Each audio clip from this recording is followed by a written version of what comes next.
EZ isomerism. So how to define EZ isomerism? E means engine, Z means Zusammen. Engine means opposite side, Zusammen means same side.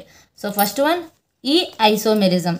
The two highest priority groups located on opposite side of double bond. ఇక్కడ cis trans కూడా మాట్లాడచ్చు. ఏంటంటే cis trans ఏంటి, same groups అనేవి same side ఉంటే cis, opposite side ఉంటే trans. ఇక్కడ ఏమంటున్నామంటే two highest priority groups located on opposite side of double bond.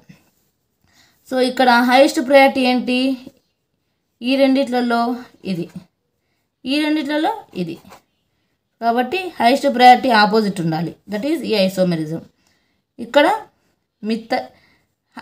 Methyl చూసుకుంటే methyl highest priority, iodine hydrogen highest priority iodine opposite side, that is ఈ. ఇక్కడ propyl group అనేది highest priority, methyl propyl, ethyl hydrogen ethyl opposite side ఉన్నాయి కాబట్టి ఈ isomerism. So దీన్ని ఇలాగ రాయొచ్చు, CH3 హైడ్రోజన్ CH3.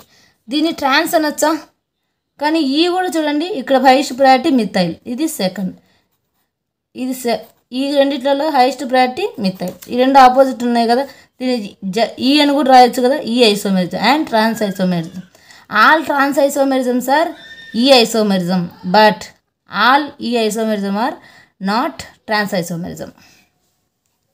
సో ఏ ట్రాన్స్ ఐసోమెరిజం చూసుకున్నా ఈ ఐసోమెరిజం అవుతుంది, కానీ ఇక్కడ చూడండి సేమ్ గ్రూప్స్ ఉన్నాయా, ఆపోజిట్ డిఫరెంట్ గ్రూప్స్ కదా, సేమ్ గ్రూప్స్ ఆపోజిట్ ఉంటే ట్రాన్స్, కానీ ఇక్కడ హైయెస్ట్ ప్రయారిటీ చూసుకుంటున్నాం ఈలో 1. So next one Z isomerism. The two highest priority groups located on same side of double bond.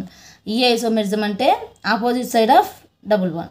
Z isomerism అంటే same side of double bond. So ethyl methyl same side. Methyl iodine ఇక్కడ 1 2 Z 1 2 1 2 Z. So methyl